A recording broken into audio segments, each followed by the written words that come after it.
Why is it that important to study chemistry? Well, there's three significant reasons. Number one, it has important practical applications. For instance, in the development of life-saving drugs. Second, intellectual enterprise. It's a way of explaining our material world. And third, it figures predominantly in other fields. Whatever your field of study, you will find your knowledge of chemistry will be a useful tool. Life as you know it today would not exist without chemistry.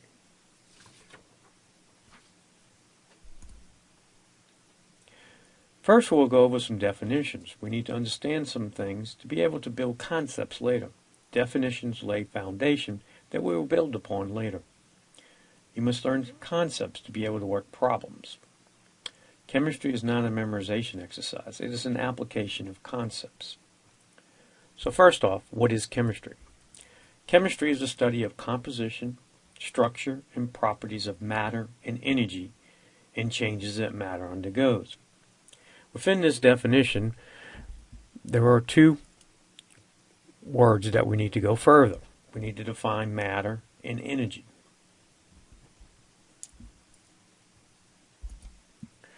Matter is anything that occupies space and has mass. A desk, a book, all has matter. Air has mass as well and is matter. Chemists are concerned with the tiny microscopic building blocks of matter, known as atoms. Atoms are the smallest units that we associate with the chemical behavior of matter. Atoms make up matter. So if you see a piece of iron, it is made up of many millions of atoms of iron.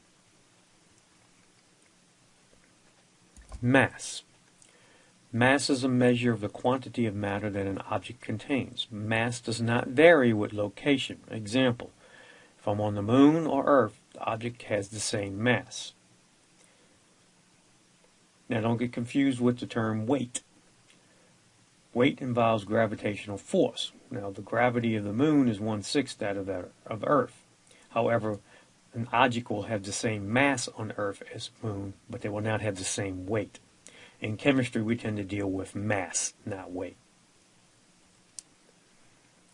Another term that we said we need to define further is energy. Energy is the ability to do work. All chemical processes are accompanied by changes in energy. Energy is the basis for change in the material world. Energy is involved any time an object moves, breaks, cools, shines, grows, or decays. There are two basic forms of energy. First is potential energy. That is the energy of position or arrangement or composition. It deals with the stored energy of a system. For example, sugar molecules. They have potential energy stored in their composition that we are able to convert to the second form of energy, which is kinetic energy for all our activities. Kinetic energy is that energy of motion.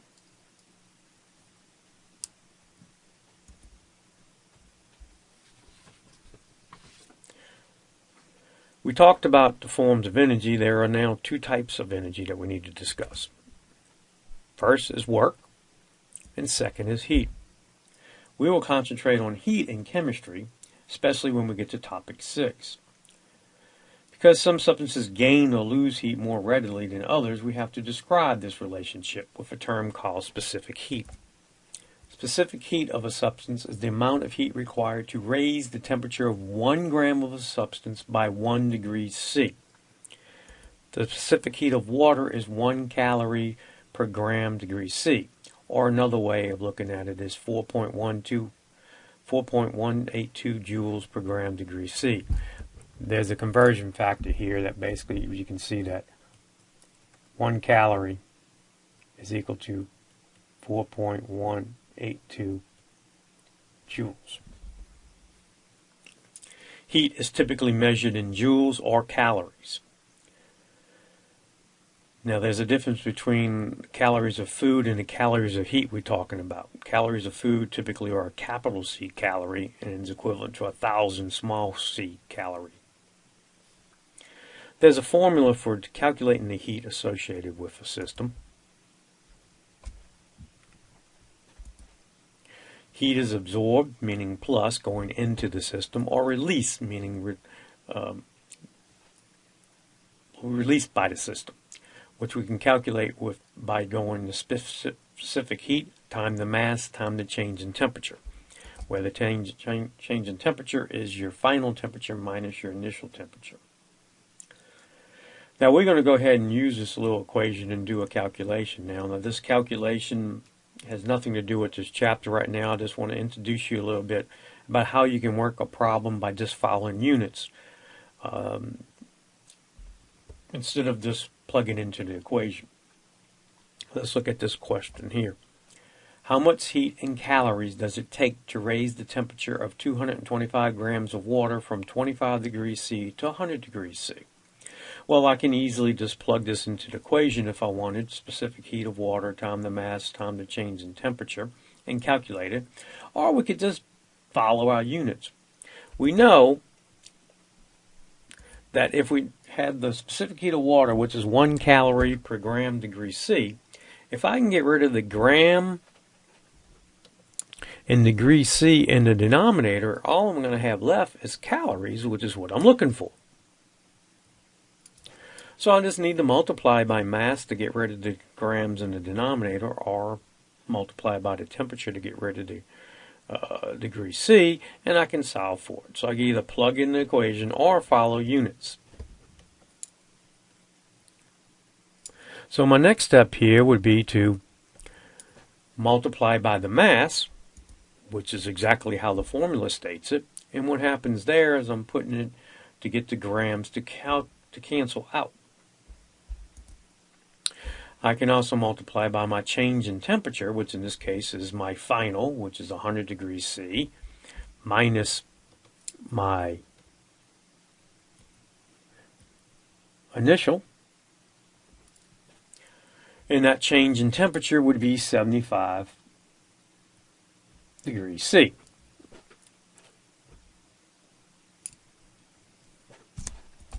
So you can see my grams cancel and my degrees C cancels.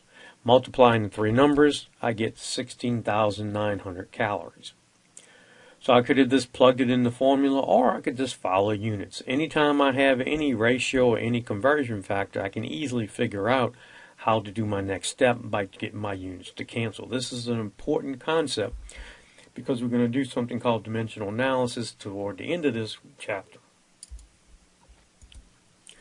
This is an example of the type problem we will solve later in the course. This is not something you're going to be seeing in this particular chapter dealing with this topic of specific heat. We'll encounter that later on in chapter 6.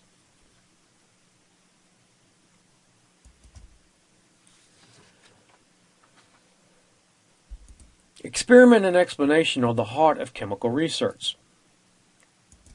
Chemists make observations under circumstances in which variables such as temperature, the amount of substance, etc. are controlled. Variables are controlled to design an experiment to give useful information leading to conclusions. An experiment is an observation of facts or events that can be described scientifically and were carried out in a controlled manner so that the results can be duplicated and rational conclusions obtained.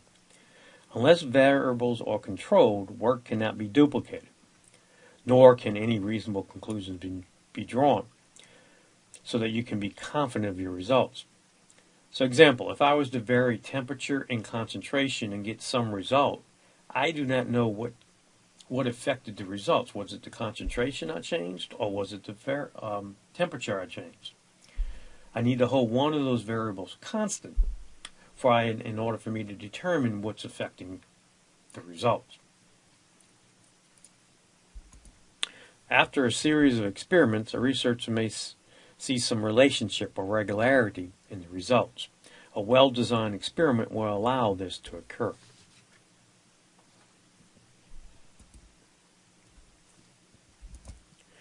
If a regularity or relationship is fundamental, we can state it simply, and we call that a law. A law is a concise statement or mathematical equation about a fundamental relationship or regularity of nature. An example is the law of conservation of mass. which says that mass, or quantity of matter, remains constant during a chemical reaction or chemical change. Example, what we're saying here is the law of conservation of mass, that the mass of your starting material will equal the mass of your ending material. There will be no change. So say, for example, I took some wood and in air, I would add some heat to it. I would form ashes and gases. If I was to measure the amount of wood and air that was involved in that reaction, and then measure the amount of ash and gases that came off that reaction, by the law of conservation of mass, the mass should stay the same. So if I was to measure that wood and air, it was 11.02 grams. Theoretically, my ashes and gases should also be 11.02 grams. At some point in a research project, a scientist tries to make sense of the results and devise an explanation. Explanations help organize knowledge and predict future events. Hypothesis is a tentative explanation of some regularity of nature. If a hypothesis successfully passes many tests, it becomes known as a theory. A theory is a tested explanation of some regularity of nature. No, we cannot prove a theory is absolute. It is always possible that further experiments will show the theory is limited or that a better theory is possible.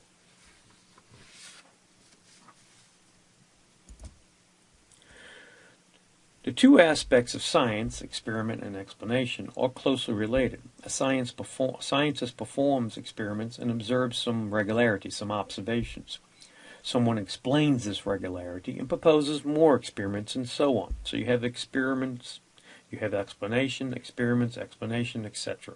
Vicious circle of some sort, which gets us to what we refer to as the scientific method. The general process of advancing scientific knowledge through observations, laws, hypotheses, or theories.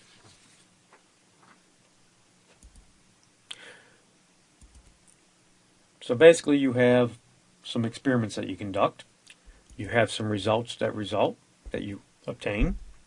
You examine these results, which leads you to some hypothesis. You do further experiments devised based on that hypothesis, and then you're either going to get a positive or negative result. If you get a negative result, then you must modify or reject your hypothesis and form new hypothesis.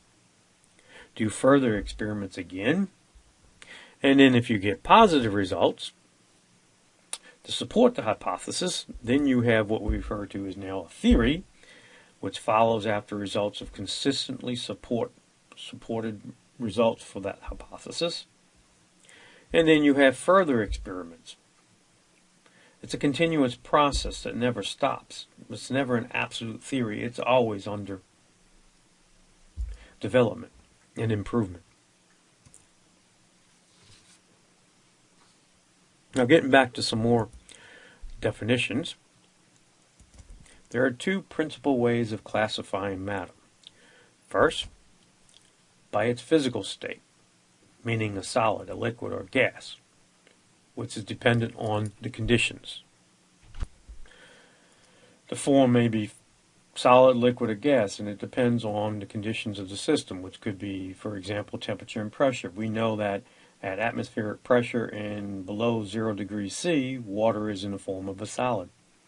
We know that between 0 and 100 degrees C that water is a liquid, and we know that if it's greater than 100 degrees C that it is in the form of a gas. By its chemical constitution as an element, compound, or mixture. I'll have to define element, compound, and mixture as we go through this presentation.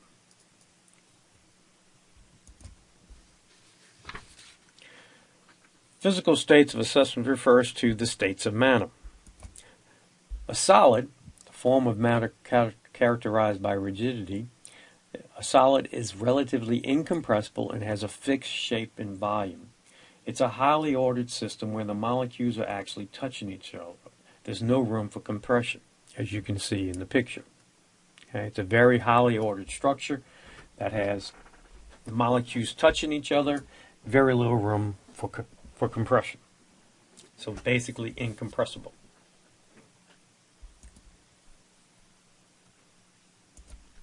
A liquid, the form of matter that is a relatively incompressible fluid.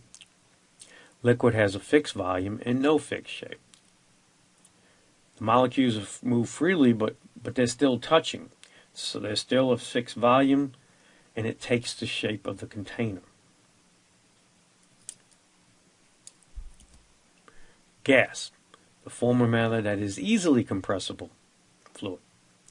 A given quantity of gas will fit into a container of almost any size or shape.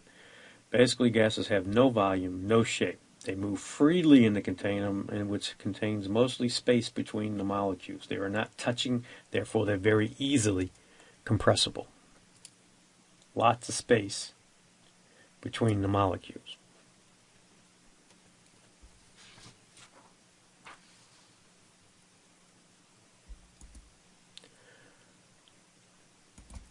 Physical change. It is a change in the form of matter, but not in its chemical identity.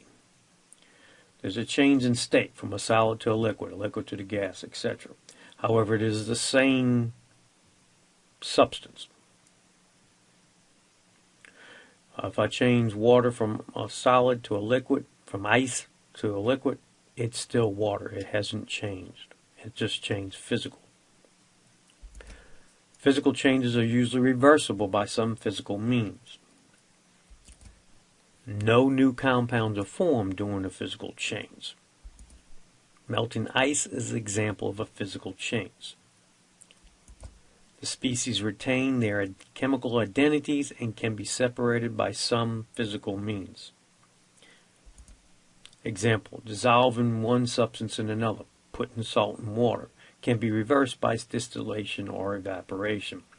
If I have salt in water, I can heat that up and get the water to vaporize, collect that in an apparatus, and it would leave behind the salt. So by a physical means, I can separate that salt and water. That's a physical change. By its physical separation process.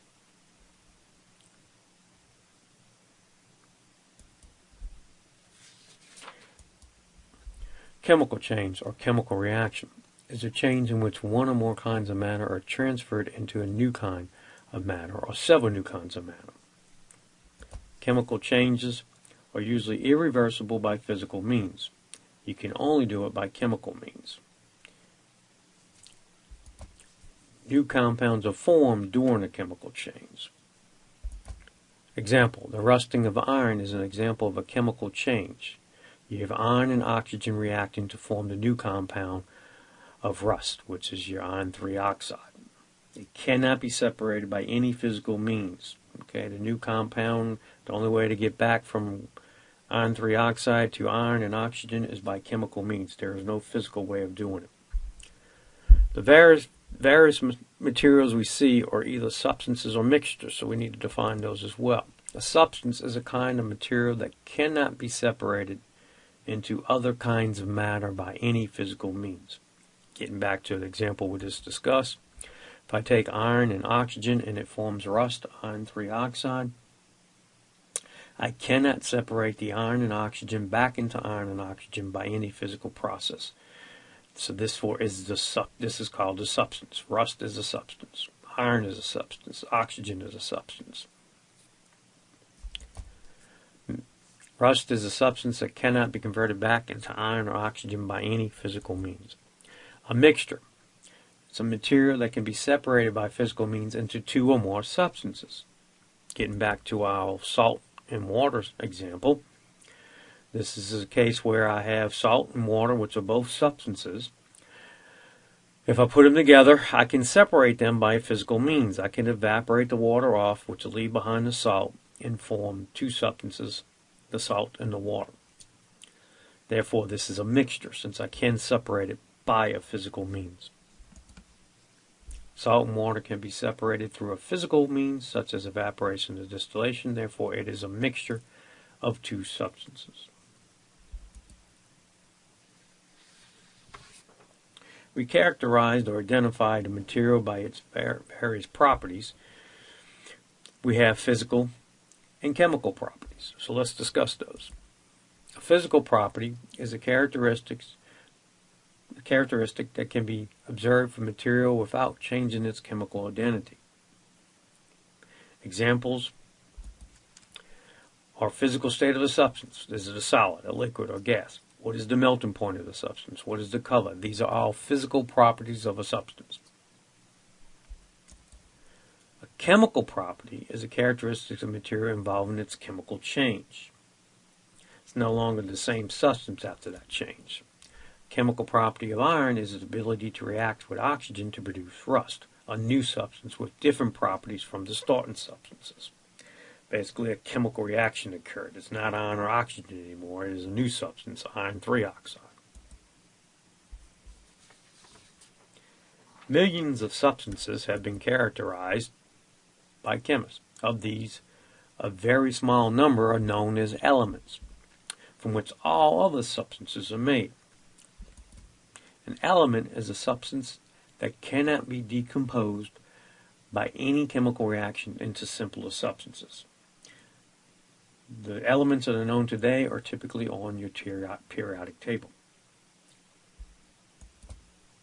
The smallest unit of an element is an atom.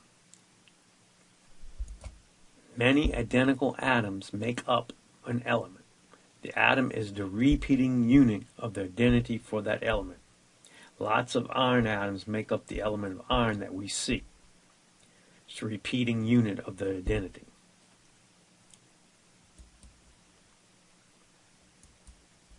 Most substances are compounds, which can have a combination of elements. A compound is a substance composed of two or more elements chemically bonded. Example, salt. Sodium and chloride form together to form salt.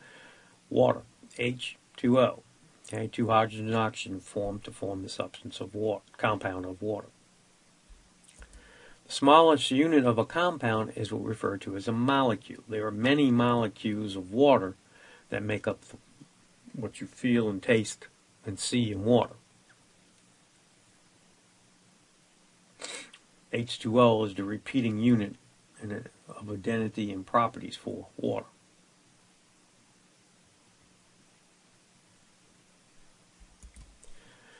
Many identical molecules make up a compound. The molecule is the repeating unit of identity for a compound. The law of definite proportion states that a pure compound, whatever its source, always contains definite or constant proportions of the elements by mass. Unique composition for each compound, but always the same for a particular compound. Basically, if I was to analyze sodium chloride, say I had a gram of it, I would find that sodium chloride has 39.3% sodium and 60.7% chlorine. If I was to analyze another gram of sodium chloride, I would find the same result. If I analyzed 100 grams, I would find out that 39.3% of it was sodium and 60.7% is chlorine. This is what we mean by the law of definite proportions. If you have a substance, it's going to have some ratio of the species involved in it, and it's going to be the same every time it's analyzed.